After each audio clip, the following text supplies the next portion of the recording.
वाशिम जिल्ह्यात 7व्या दिवशी ही डिझेलचा ठणठणाट पाहायला मिळतोय। अनेक पेट्रोल पंपावर जर पाहायला गेलं तर दिवसातून कुठेतरी एक वेळा टँकर येते आणि काही तासातच हे डिझेलचा साठा संपून जात असल्याचं चित्र आहे। खरीप हंगाम तोंडावर आहे।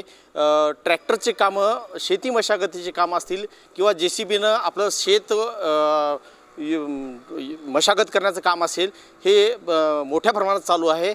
आता खरीप हंगाम अवघ्या 10 दिवसावर येऊन ठेपलेला आहे आणि अशातच जर डिझेल मिळत नसेल तर शेतीची कामं नेमके कशी होणार, त्याकरिता शेतकऱ्यांचा डिझेल मिळण्यासाठी मोठा आटापिटा होताना दिसतोय।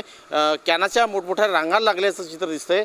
माझ्यासोबत इथले पेट्रोल पंपावरची एक कर्मचारी आहे। दादा, मला सांगा काय परिस्थिती आहे? टँकर रोजचं एक टँकर येऊन राहिलेलं आहे आणि 4 ते 5 घंट्यात खलास होऊन राहिलं। अच्छा, कॅनावाल्याची लाईन लागून राहिली, त्याच्यामुळे टँकर 4 घंटे 3 घंट्यात खलास।